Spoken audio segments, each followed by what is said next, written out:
ಒಂದು ಕಡೆ ಮನ್ಸು ಹೇಳ್ತಿರತ್ತೆ ತಿಂದ್ಬಿಡು, ಒನ್ ಟೈಮ್ ತಿಂದ್ಬಿಡು, ಏನಾಗಲ್ಲ, ಒನ್ ಟೈಮ್ ತಿಂದ್ಬಿಡು ಅಂತ. ನಾವ್ ಯಾವಾಗ್ಲೂ ಏನೋ ಬೇಕು ಅನ್ನೋದನ್ನ ಲ್ಯಾಕ್ ಸ್ಪೇಸ್ ಇಂದ ಅಟ್ರಾಕ್ಟ್ ಮಾಡಕ್ ಟ್ರೈ ಮಾಡ್ತಾ ಇರ್ತೀವಿ. ಏನೋ ನೆಗೆಟಿವ್ ಕಮೆಂಟ್ ಮಾಡಿರ್ತಾರೆ, ಇದರಿಂದ ನಂಗೆ ಇಂಪ್ರೂವ್ ಆಗಕ್ಕೆ ಸಹಾಯ ಆಯ್ತು, ಥ್ಯಾಂಕ್ ಯು, ನಾನು ಇವ್ರನ್ನ ಪಾಸಿಟಿವ್ ಆಗಿ ತಗೊಂಡೆ, ನಾನು ಎಂತ ಒಂದು ಲ್ಯಾಕ್ ಸ್ಪೇಸ್ ಅಲ್ಲಿ ಹುಚ್ಚಿನ ತರ ಬದುಕ್ತಾ ಇದ್ನಲ್ಲ, ಇಷ್ಟೊಂದು ವೈವಿಧ್ಯಮಯ ಕ್ಷಣಗಳನ್ನ ಕೊಟ್ಟಿದ್ದಾನೆ ಅಂತ.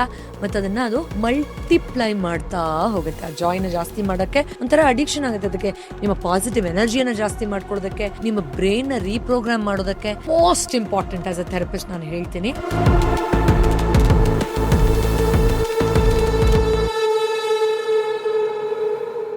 ಈಗ ರೆಸಲ್ಯೂಷನ್ಸ್ ಅದೆಲ್ಲ ಓಕೆ, ಜನವರಿ 1 ಬರ್ತ್ಡೇಗಳನ್ನ ಎಲ್ಲ ಶುರು ಮಾಡ್ತೀವಿ. ಬಟ್ ಅನ್ಕೊಂತೀವಿ must and should without feel ನಾವು ಜಿಮ್ಮಿಗೆ ಹೋಗ್ಬೇಕು, ಮಾಡ್ಬೇಕು, ಈ ಕೆಲಸ ಮಾಡಲೇಬೇಕು ಅಂತ ಫುಲ್ ಡಯಟ್ ಶುರು ಮಾಡ್ಬಿಡ್ತೀವಿ. ಜಿಮ್ಮಿಗೆ ಹೋಗಿ 2 ದಿನ ವರ್ಕೌಟ್ ಮಾಡಿ ಬರ್ತೀವಿ. ಸಡನ್ ಆಗಿ ಮನೇಲಿ ಒಂದು ಬೋಂಡಾ ಬಜ್ಜಿ ವಾಸನೆ ಬಂದ್ರೆ ಟೆಂಪ್ಟ್ ಆಗ್ತಿರತ್ತೆ. ಇನ್ನು ನಾನ್ ವೆಜ್ ತಿನ್ನೋರಿಗೆ ಅದೇ ಟೈಮ್ಗೆ ಯಾವತ್ತೂ ಬರೆದಿರೋ ವಾಸನೆ, ಬಿರಿಯಾನಿ ಸ್ಮೆಲ್ ಅವಾಗಲೇ ಜಾಸ್ತಿ ಆಗತ್ತೆ. ಓಕೆ, ಸ್ಟ್ರಿಕ್ಟ್ ಆಗಿರ್ಬೇಕು ಅಂತ ಹೇಳ್ತಿರತ್ತೆ. ಒಂದು ಕಡೆ ಮನ್ಸು ಹೇಳ್ತಿರತ್ತೆ ತಿಂದ್ಬಿಡು, ಒನ್ ಟೈಮ್ ತಿಂದ್ಬಿಡು, ಏನಾಗಲ್ಲ, ಒನ್ ಟೈಮ್ ತಿಂದ್ಬಿಡು ಅಂತ. ಸೊ ಈ ಮನಸ್ಸನ್ನ ಹೇಗೆ ಕಂಟ್ರೋಲ್ ಇಡಬೇಕು ಅಥವಾ ಏನಂತ ಹೇಳಿ ಸಿಂಪಲ್ ಆಗಿ ಇದನ್ನ ಹೇಗೆ ಗೆಲ್ಲಬೇಕು?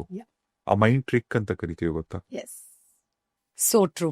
ಇವಾಗ ನಾವು ಯಾವುದೇ ಆಧ್ಯಾತ್ಮಿಕ ಕ್ರಿಯೆ ಮಾಡ್ಬೇಕಾದ್ರೂ ಪಾಪ ಅವ್ರಿಗೆ ಆ ಡೆಡಿಕೇಶನ್ ಇರುತ್ತೆ, ಮಾಡ್ಬೇಕು ಅಂತ ಆಸೆ ತುಂಬಾ ಇರುತ್ತೆ, ಸೊಲ್ಯೂಷನ್ ತಗೋಬೇಕು ಅಂತ ಇರುತ್ತೆ.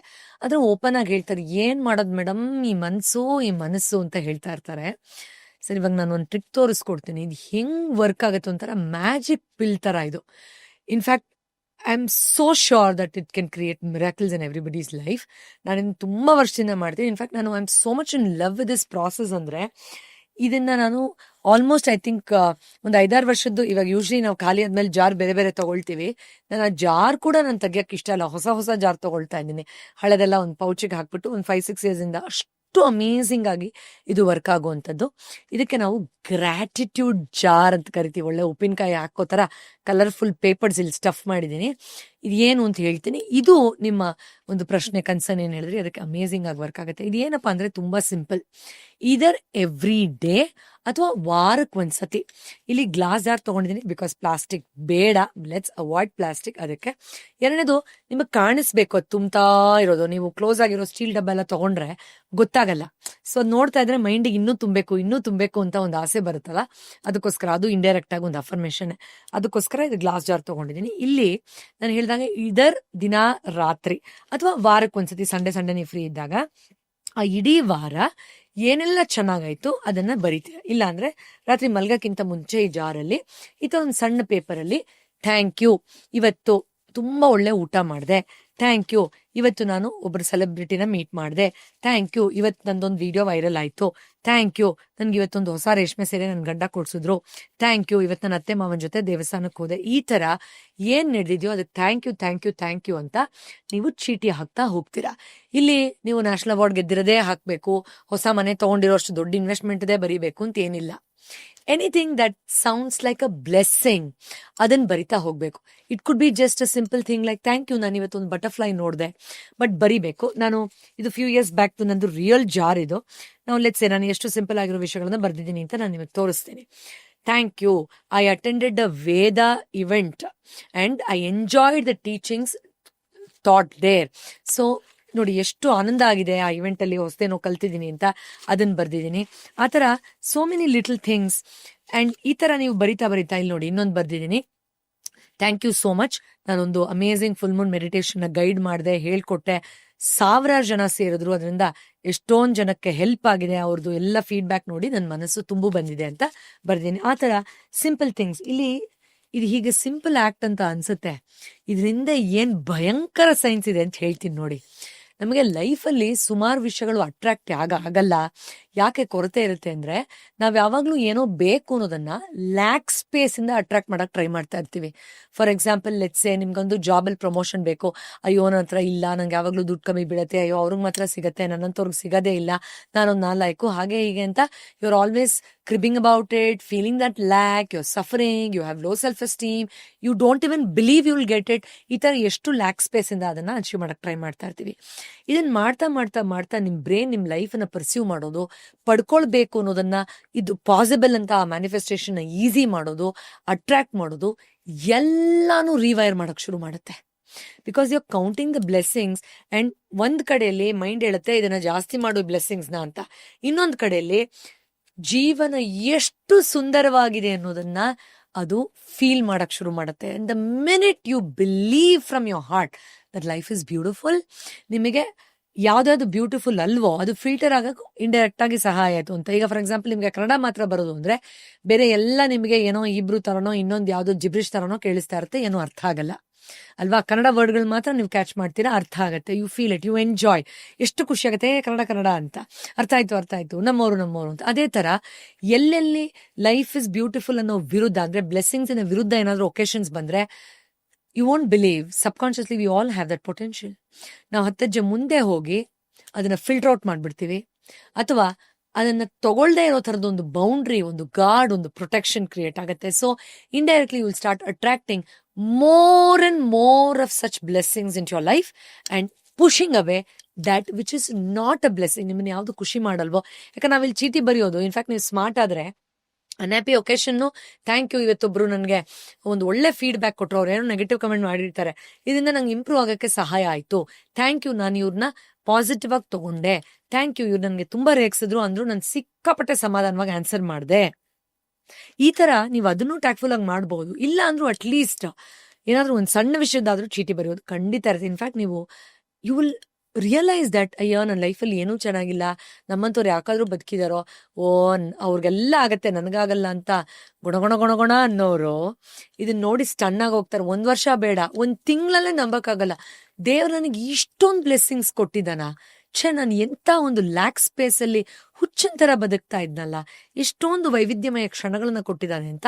ಮತ್ತೆ ಅದನ್ನ ಅದು ಆಲ್ ಗುಡ್ ಥಿಂಗ್ಸ್ ಮಲ್ಟಿಪ್ಲೈ ಅನ್ನೋ ತರ ಮಲ್ಟಿಪ್ಲೈ ಮಾಡ್ತಾ ಹೋಗುತ್ತೆ. ಆ ಜಾಯ್ನ ಜಾಸ್ತಿ ಮಾಡಕ್ಕೆ ಒಂಥರ ಅಡಿಕ್ಷನ್ ಆಗುತ್ತೆ ಅದಕ್ಕೆ. ಈ ತರ ಮಾಡಿದ್ರೆ ಜಾಸ್ತಿ ಬ್ಲೆಸ್ಸಿಂಗ್ಸ್ ಬರುತ್ತೆ, ಈ ತರ ಮಾಡಿದ್ರೆ ಖುಷಿ ಆಗುತ್ತೆ, ಈ ತರ ಮಾಡಿದ್ರೆ ಆನಂದ ಸಿಗುತ್ತೆ ಅಂತ ಎಂಜಾಯ್ ಮಾಡ್ತಾ ಹೋಗುತ್ತೆ. ಸೊ ನೀವು ಒಂದು ನೆಗೆಟಿವ್ ಮೈಂಡ್ ಸೆಟ್ ಇಂದ ಹೊರಗಡೆ ಬರೋದಕ್ಕೆ, ನಿಮ್ಮ ಪಾಸಿಟಿವ್ ಎನರ್ಜಿಯನ್ನ ಜಾಸ್ತಿ ಮಾಡ್ಕೊಳ್ಳೋದಕ್ಕೆ, ನಿಮ್ಮ ಬ್ರೈನ್ ನ ರೀಪ್ರೋಗ್ರಾಮ್ ಮಾಡೋದಕ್ಕೆ, ನಿಮ್ಮ ಹಾರ್ಟ್ ಸೆಂಟರ್ನ ಓಪನ್ ಮಾಡೋದಕ್ಕೆ most important as a therapist ನಾನು ಹೇಳ್ತೀನಿ ನಿಮ್ಮ present awareness, living in the present moment. ಅದಾದ್ರೆ ಒಬ್ಬ ಮನುಷ್ಯ ಹೀಲಾದ ಅಂತ ಅರ್ಥ ಮುಕ್ಕಾಲ್ ಭಾಗ. ಸೊ ಆ ಒಂದು ಪ್ರೆಸೆಂಟ್ ಕಾನ್ಶಿಯಸ್ನೆಸ್ ಅಲ್ಲಿ ಬದುಕೋದಕ್ಕೆ ಅಂಡ್ ಎಷ್ಟೋ ದೈಹಿಕ ಕಾಯಿಲೆಗಳು, ಯಾಕಂದ್ರೆ ನಾನಾ ರೀತಿಯ ದೈಹಿಕ ಕಾಯಿಲೆಗಳು ನನ್ನ ಕ್ಲಿನಿಕಲ್ಲಿ ನೋಡಿರೋದು, ಬೇರೆ ಬೇರೆ ಈಗ auto immune condition, psychosomatic symptoms ಇಂದ ಬರ್ತಾರೆ. ಅಂದ್ರೆ ರಿಪೋರ್ಟ್ ಮಾಡಿಸ್ಕೊಂಡ್ರು ದೇಹದಲ್ಲಿ ಏನೂ ಕಾಯಿಲೆ ಇರಲ್ಲ, ಬಟ್ ಸಫರ್ ಆಗ್ತಾ ಇರ್ತಾರೆ. ಅಥವಾ ಅವರು ಅದಿದೆಯೇನೋ, ಈಗ ಎದೇನೋ ಹೋದ್ರೆ ಹಾರ್ಟ್ ಅಟ್ಯಾಕ್ ಆಗ್ಬಿಡ್ತೇನೋ 20 ಸತಿ ಟೆಸ್ಟ್ ಮಾಡಿಸ್ತಾ ಇರ್ತಾರೆ, ಅದರಲ್ಲಿ ಅವರಿಗೆ ಏನು ಕಂಡು ಬರ್ತಾ ಇರಲ್ಲ.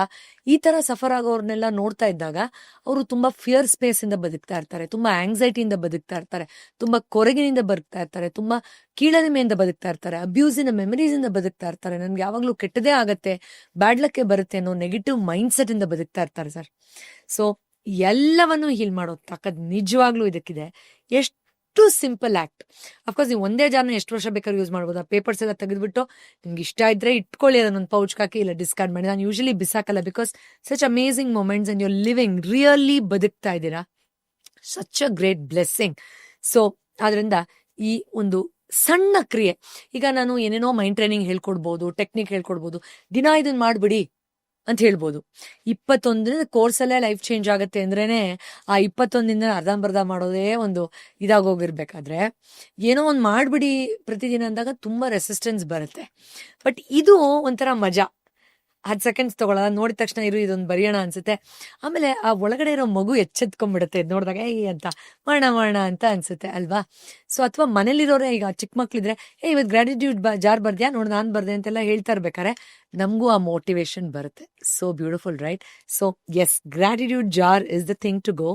ಸೊ ಖಂಡಿತ ನೀವು ಮೈಂಡಲ್ಲಿರೋ ಸುಮಾರು ಲಿಮಿಟೇಷನ್ಸ್ನ, ಗೋಲ್ ಸೆಟ್ಟಿಂಗ್ ಅಲ್ಲಿರೋ ಸುಮಾರು ಅಡೆತಡೆಗಳನ್ನ ಮಾಡೋಕ್ಕಾಗಲ್ಲ ಅನ್ನೋ ನೆಗೆಟಿವ್ ಮೈಂಡ್ ಸೆಟ್ ಇಂದಾನೇ ಎಷ್ಟೋ ಜನ ಕ್ವಿಟ್ ಮಾಡ್ತಾರೆ. ಇನ್ನೊಂದು ತುಂಬಾ ಇಂಪಾರ್ಟೆಂಟ್ ವಿಷಯ ಹೇಳ್ತೀನಿ ಸರ್. ತುಂಬಾ ಜನ ಚೈಲ್ಡ್ಹುಡ್ ಅಲ್ಲಿ ಅವ್ರಿಗೆ ಅಪ್ರಿಸಿಯೇಷನ್ ಸಿಕ್ಕಿಲ್ಲ, ಅಕ್ನಾಲೆಜ್ಮೆಂಟ್ ಸಿಕ್ಕಿಲ್ಲ, ಆ ವಾರ್ಮ್ತ್ ಸಿಕ್ಕಿಲ್ಲ, ಆ ಒಂದು ಲವ್ ಸಿಕ್ಕಿಲ್ಲ ಅಂತಾನೆ ತುಂಬಾ ಸೋಂಬೇರಿಗಳಾಗೋಗ್ತಾರೆ. ಇನ್ಕನ್ಸಿಸ್ಟೆಂಟ್ ಅಂದ್ರೆ ಏನೋ ಮಾಡ್ಬೇಕು ಅನ್ನೋ ಜೋಶೇ ಬರಲ್ಲ ಅವ್ರಿಗೆ. ಯಾಕೆ ಅಂದ್ರೆ 3 ವರ್ಷದ ಮಗು ಅಥವಾ 5 ವರ್ಷದ ಮಗು ಆದಾಗ ಅವ್ರಿಗೆ ಫಾರ್ ಎಕ್ಸಾಂಪಲ್ ಏನೋ ಪೇಂಟಿಂಗ್ ಮಾಡಿರ್ತಾರೆ, ಅಪ್ಪ ಹೋಗ ನಾನು ಬಿಸಿ ಇದ್ದೀನಿ ಅಂತ ಹೇಳ್ತಾರೆ, ಅಮ್ಮ ಪರವಾಗಿಲ್ಲ ಸುಮಾರಾಗಿದೆ ಅಂತ ಹೇಳ್ಬಿಟ್ಟಿರ್ತಾಳೆ, ಅಥವಾ ನಿನ್ಕಿಂತ ನಿಮ್ಮ ಅಣ್ಣ ಚೆನ್ನಾಗಿ ಮಾಡಿದಾನೆ ನೀನು ಇದೆಯಾ ಅಂತ ಹೇಳ್ಬಿಟ್ಟಿರ್ತಾಳೆ. ಸೊ ನಾನು ಇಷ್ಟೆಲ್ಲ ಶ್ರಮ ಮಾಡಿದ್ರು ವಾಟ್ ಇಸ್ ದ ಪಾಯಿಂಟ್? ಯಾರು ರೆಕಗ್ನೈಸ್ ಮಾಡಲ್ಲ. ಸೊ ಇದು ಚೆನ್ನಾಗಿದೆ ಅಂತ ಏನೋಣ, ಸೊ ನಾನು ಮಾಡ್ಬೇಕಾಗಿಲ್ಲ ಅಂತ ಅದು ಪುಷ್ ಮಾಡ್ತಾ ಹೋಗುತ್ತೆ.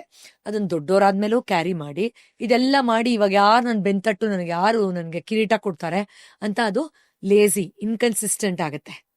ಓಕೆ, ಸೊ ಈ ತರ ಆದಾಗ ಆ ಲೆಥಾರ್ಜಿಕ್ ಬಿಹೇವಿಯರ್ ಎಷ್ಟೋ ಸತಿ ಈ ತರದ ಎಕ್ಸ್ಪೀರಿಯನ್ಸಸ್ ಜೊತೆನೂ ಕನೆಕ್ಟ್ ಆಗಿರುತ್ತೆ. ಬಟ್ ಯಾವಾಗ ನಾವು ನಮ್ಮನ್ನೇ ನಾವು ಅಪ್ರಿಷಿಯೇಟ್ ಮಾಡ್ತಾ ಹೋಗ್ತೀವೋ, ನಮ್ಮೇ ನಾವೇ ತಟ್ಕೊಳ್ತಾ ಹೋಗ್ತೀವೋ, ನಮ್ಮನ್ನ ನಾವೇ ಸಂಭ್ರಮಿಸ್ತಾ ಹೋಗ್ತೀವೋ, ನೆಕ್ಸ್ಟ್ ಟೈಮ್ ಇದು ಮಾಡೋಣ, ಗಿಡ ನೆಡೋಣ, ಜಾಗಿಂಗ್ ಹೋಗೋಣ, ಟ್ರೆಕ್ಕಿಂಗ್ ಹೋಗೋಣ ಅಂದಾಗ, ಅಥವಾ ಡಯಟ್ ಮೇಲೆ ವರ್ಕ್ ಮಾಡೋಣ ಅಂದಾಗ ಆಲ್ರೆಡಿ ಅಪ್ರಿಸಿಯೇಷನ್ ನಿಮ್ ಬೆನ್ ತಡ್ತಾ ಇದೆ, because this will come into your subconscious mind and then like yes I want to do this, right? So science prove ಮಾಡಿದೆ, ಒಂದು ಗ್ರೀನ್ ಟಿಕ್ ಹಾಕೋದ್ರಿಂದ, ಈ ತರದೊಂದು ಎಸ್ ಐ ಡಿಡ್ ದಿಸ್ ಅಂತ ಅನ್ಕೊಳ್ಳೋದ್ರಿಂದ ಶಿಫ್ಟ್ ಏನಾಗುತ್ತೆ ಬ್ರೈನ್ ಅಲ್ಲಿ, ಅದರಿಂದ ಒಬ್ಬ ವ್ಯಕ್ತಿ ತುಂಬಾ ಡಿಸಿಪ್ಲಿನ್ ಮತ್ತು ಸಕ್ಸಸ್ಫುಲ್ ವ್ಯಕ್ತಿ ಆಗ್ತಾರೆ ಅಂತ.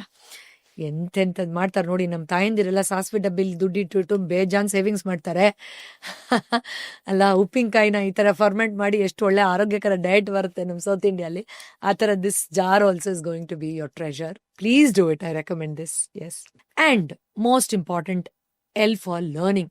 ನೀವು ಪ್ರತಿನಿತ್ಯ ಇದಕ್ಕೆ ಸಂಬಂಧಪಟ್ಟ ಹಾಗೆ ಏನಾದ್ರೂ ಕಲೀಲಿಲ್ಲ ಅಂದ್ರೆ ಮರ್ತೋಗ್ಬಿಡಿ. ಯಾಕಂದ್ರೆ ನಾನು ಯಾವಾಗ್ಲೂ ಹೇಳ್ತಿರ್ತೀನಿ, if you continue to do what you do, you will continue to get what you get. ಅಂದ್ರೆ ನಾನೇನೋ ಹೊಸ ಕಲಿಯಲ್ಲ, ಏನೋ ಹೊಸದ್ ಮಾಡಲ್ಲ ಅಂದ್ರೆ ನೀನ್ ಹೇಗಿದ್ಯೋ ಇದುವರೆಗೂ 20 ವರ್ಷದಲ್ಲಿ, ಅಥವಾ ನಿಮ್ ಪ್ರಕಾರ ನೀವು ಫೇಲ್ಯೂರ್ ಅಂತ ಹಾಗೇ ಇರ್ತೀರಾ.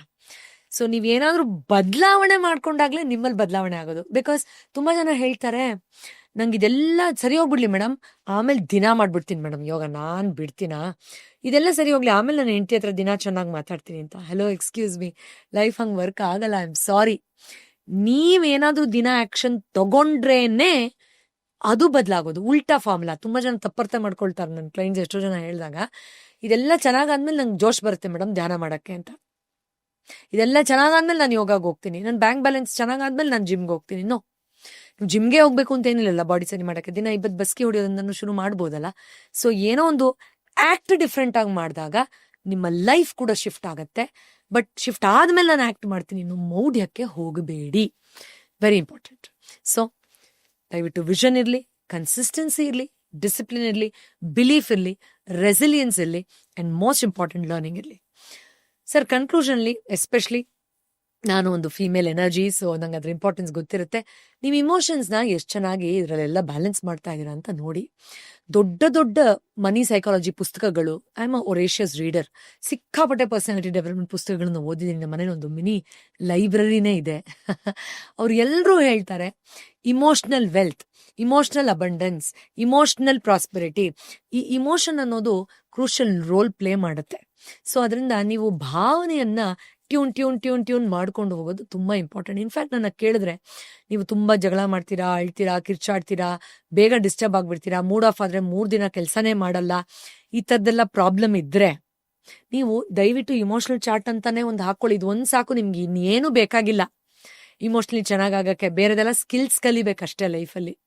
ಓಕೆ, ಒಂದು ಚಾರ್ಟ್ ಹಾಕೊಳ್ಳಿ 1 to 30. ಇವತ್ತು ನಾನು ಹೇಗಿದ್ದೆ ಇಮೋಷನಲಿ. ಓಕೆ, ಅವ್ರು ಬೈದ್ರು but I handled it better, ಅವ್ರು ಬೈದ್ರು but I didn't go aggressive on myself. ಆ ಥರ ಆ ಕಾಮ್ನೆಸ್ ಅನ್ನ ಟಿಕ್ ಮಾಡ್ತಾ ಹೋಗಿ ನೆಕ್ಸ್ಟ್ 3 months ಅಲ್ಲಿ ನಿಮ್ಮ ಅಷ್ಟು ಪರ್ಫಾರ್ಮೆನ್ಸ್ ಅಲ್ಲಿ, ಗೋಲ್ ಅಲ್ಲಿ, ಮೈಂಡ್ ಸೆಟ್ ಅಲ್ಲಿ, ನಿಮ್ಮ ಎನರ್ಜಿಲಿ ಎಂತ ಅದ್ಭುತ ಶಿಫ್ಟ್ ಆಗುತ್ತೆ ಅಂತ ನೋಡಿ. ಸೊ ಇಷ್ಟು ಫಾರ್ಮ್ನ ಹೇಳಿದ್ನಲ್ಲ, ಅದ್ರ ಕೆಳಗಡೆ ಇರೋ ಫೌಂಡೇಶನ್ ಇಮೋಷನ್ ಸರ್. ಅದ್ರದ್ದೊಂದು ಚೆಕ್ ಲಿಸ್ಟ್ ಖಂಡಿತ ಇಟ್ಕೊಳ್ಳಿ if you're a emotionally vulnerable person.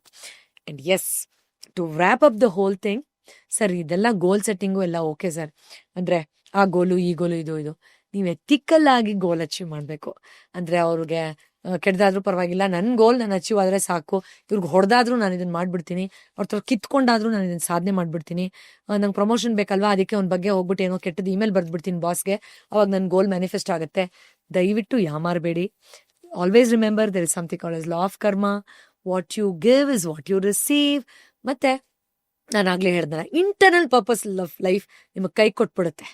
ಆಮೇಲೆ ನೀವು ತುಂಬಾ ಸಫರ್ ಆಗ್ಬೇಕಾಗತ್ತೆ ಮೆಂಟಲಿ, ಇಮೋಷನಲಿ. ನನ್ನ ಹತ್ರ ತುಂಬಾ ಜನ ರಿಟೈರ್ಡ್ ಪರ್ಸನ್ಸ್ ಬರ್ತಾರೆ, ಆ ಗಿಲ್ಟ್ ಎಲ್ಲ ತುಂಬಿಕೊಂಡು, ಪಾಪ ಆವಾಗ ಕೆಟ್ಟದ್ ಮಾಡ್ಬಿಟ್ಟೆ ಮೇಡಮ್, ಬಟ್ ಈಗ 50 ಲಕ್ಷ ಅಲ್ಲ 1 ಕೋಟಿ ಕೊಡ್ತೀನಿ ಅಂದ್ರೂ ಅದನ್ನ ಸರಿ ಮಾಡಕ್ ಆಗಲ್ವಲ್ಲ ಅಂತ. ಅದರಿಂದ ದಯವಿಟ್ಟು ಎಥಿಕಲ್ ಆಗಿ ಗೋಲ್ ಅಚೀವ್ ಮಾಡಿ, ಬೇರೆಯವ್ರಿಗೆ ಕಾಟ ಕೊಟ್ಕೊಂಡು ಹಿಂಸೆ ಕೊಟ್ಕೊಂಡಲ್ಲ, ಸರಿನಾ? ಸೊ ಎಸ್, ನೀವು ವಿನ್ನರ್ ಅನ್ನೋದನ್ನ ನೆನ್ಪಿಟ್ಕೋಬೇಕು sir. You are the winner, you are a winner. So I am a winner ಅಂತ ಬೇಕಾದ್ರೆ ಡೈರಿಲಿ ದೊಡ್ಡದಾಗಿ ಬರೆದು ಫಸ್ಟ್ ನೀವು ನಂಬಬೇಕು ನೀವು ವಿನ್ನರ್ ಅಂತ. ಆಮೇಲೆ ಇದೆಲ್ಲ ಮಾಡಿ ಫನ್ ಆಕ್ಟಿವಿಟೀಸ್ ಮಾತ್ರ ಮಾಡದೆ ಇರಲೇಬೇಡಿ. ಅದೊಂದು ಜರ್ನಲಿಂಗ್ ಬುಕ್ ಇರ್ಬೋದು, ಒಂದು ಗ್ರಾಟಿಟ್ಯೂಡ್ ಜಾರ್ ಇರ್ಬೋದು, ಒಂದು ವಿಷನ್ ಬೋರ್ಡ್ ಇರ್ಬೋದು, ಇದು ಫ್ಲವರ್ ಆಫ್ ಲೈಫ್ ಬರೆಯೋದಿರ್ಬೋದು. ನೀವು ನೋಡಿ ಆ ಮೊಮೆಂಟಮ್, ಆ ಡಿಸಿಪ್ಲಿನ್ ಎಷ್ಟು ಚೆನ್ನಾಗಿ ಬರುತ್ತೆ. ನಾನು ನನ್ನ ಲೈಫಲ್ಲಿ ಇದನ್ನು ತುಂಬ ಎಂಜಾಯ್ ಮಾಡಿದ್ದೀನಿ, ರಿಸಲ್ಟ್ಸ್ ನೋಡಿದ್ದೀನಿ. ಲಕ್ಷಾಂತರ ಜನ ಸ್ಟೂಡೆಂಟ್ಸ್ಗೆ ಈ ಒಂದು ವಿನ್ನರ್ಸ್ ಕಾನ್ಸೆಪ್ಟ್ನ ಹೇಳ್ಕೊಟ್ಟು ಅವ್ರು ಅದನ್ನು ಅಚೀವ್ ಮಾಡಿ ಗ್ರಾಟಿಟ್ಯೂಡ್ ಕೊಟ್ಟಿರೋದನ್ನ ಇವತ್ತು ಆ ಸೀಕ್ರೆಟ್ ಪ್ರಿನ್ಸಿಪಲ್ಸ್ ಹೇಳ್ಕೊಟ್ಟಿದ್ದೀನಿ. ಸೊ ಸರ್, ನೀವು ಗ್ರಾಟಿಟ್ಯೂಡ್ ಜಾರೋ ಆಮೇಲೆ ವಿಷನ್ ಬೋರ್ಡ್ ಎಲ್ಲ ಮಾಡಿ ನಂಗೆ ಕಳಿಸಿ photo. I would like to see and I wish you a great year ahead. ಒಳ್ಳೆಯದಾಗಲಿ ನಿಮಗೆ. Thank you so very much sir.